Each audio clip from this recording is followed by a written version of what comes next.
അമീബിയ എന്ന രോഗാണു മൂലം കേരളത്തിൽ കഴിഞ്ഞ വർഷം 33 പേർ മരണമടഞ്ഞു. 400ഓളം പേർ ഗുരുതര രോഗാവസ്ഥയിൽ ചികിത്സയുമായി.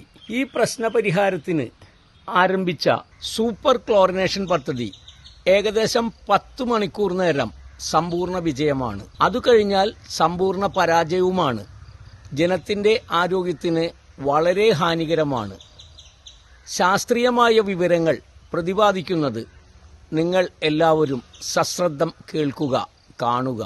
സൂപ്പർ ക്ലോറിനേഷൻ എന്ന പ്രക്രിയയുടെ പ്രായോഗിക പരിമിതികളെക്കുറിച്ചും ജലശുദ്ധീകരണത്തിലെ പുതിയ സാധ്യതകളെക്കുറിച്ചും താങ്കൾ ഉന്നയിച്ച കാര്യങ്ങൾ വളരെ ഗൗരവകരമാണ്. സാധാരണക്കാർക്ക് ഇത് എളുപ്പത്തിൽ മനസ്സിലാക്കാൻ പാകത്തിൽ ശാസ്ത്രീയമായ വശങ്ങൾ ചേർത്ത് താഴെ നൽകുന്നു. കിണർ വെള്ളം ശുദ്ധീകരിക്കുമ്പോൾ ശ്രദ്ധിക്കേണ്ട കാര്യങ്ങൾ. സൂപ്പർ ക്ലോറിനേഷൻ എത്രത്തോളം ഫലപ്രദം?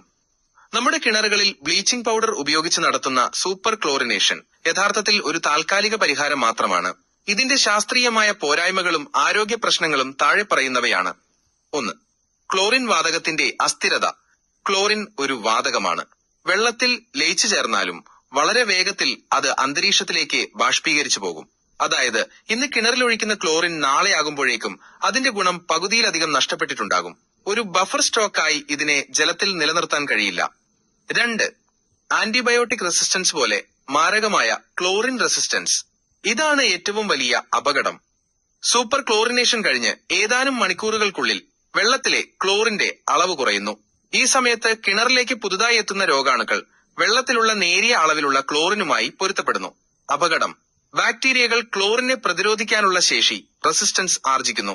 പഠനങ്ങൾ സൂചിപ്പിക്കുന്നത് ഇത്തരത്തിൽ പ്രതിരോധശേഷി നേടിയ രോഗാണുക്കൾ സാധാരണ ബാക്ടീരിയകളെക്കാൾ 1000 മടങ്ങ് വരെ അപകടകാരികളാകാൻ സാധ്യതയുണ്ടെന്നാണ്.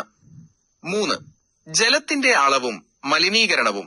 നമ്മൾ കിണറിൽ നിന്നും വെള്ളം പമ്പ് ചെയ്യുമ്പോൾ ചുറ്റുമുള്ള മണ്ണിൽ നിന്നും പുതിയ ജലം ഉറവയായി കിണറ്റിലെത്തുന്നു. ഈ പുതിയ ജലത്തോടൊപ്പം പുറത്തുനിന്നുള്ള ബാക്ടീരിയകളും, ഉദാഹരണത്തിന് ഈ കോളി, കിണറിലെത്തുന്നു. അപ്പോഴേക്കും കിണറ്റിലെ ക്ലോറിൻ ശക്തി കുറഞ്ഞു കഴിഞ്ഞിരിക്കും. ഫലത്തിൽ നമ്മൾ കുടിക്കുന്നത് പ്രതിരോധശേഷിയുള്ള രോഗാണുക്കൾ നിറഞ്ഞ വെള്ളമാകാൻ സാധ്യതയുണ്ട്. 4. pH മൂല്യത്തിന്റെ പ്രാധാന്യം.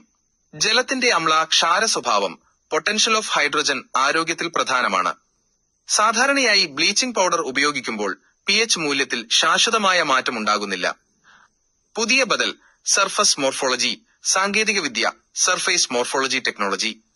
പരമ്പരാഗതമായ ക്ലോറിനേഷന് പകരമായി ശാസ്ത്രീയമായി ശുദ്ധീകരിച്ച കാൽസ്യം കാർബണേറ്റ്, ശംഖുഭസ്മം പോലുള്ളവ ഉപയോഗിക്കുന്നത് കൂടുതൽ ഫലപ്രദമാണെന്ന് പറയപ്പെടുന്നു. ഇതിന്റെ പ്രവർത്തനം ഇങ്ങനെയാണ്. Osmosis theory. വെള്ളത്തിന്റെ pH മൂല്യം 8.5 മുതൽ 9 വരെയായി ഉയർത്തുന്നതിലൂടെ രോഗാണുക്കളുടെ പുറംകവചം സെൽ വോൾ തകരുകയും അവ സ്വാഭാവികമായി നശിക്കുകയും ചെയ്യുന്നു. സ്ഥിരത. ക്ലോറിൻ പോലെ പെട്ടെന്ന് ബാഷ്പീകരിച്ചു പോകാത്തതിനാൽ ജലത്തിൽ ഇതിന്റെ സാന്നിധ്യം കൂടുതൽ കാലം നിലനിൽക്കുകയും തുടർച്ചയായ സംരക്ഷണം നൽകുകയും ചെയ്യുന്നു. ആരോഗ്യം.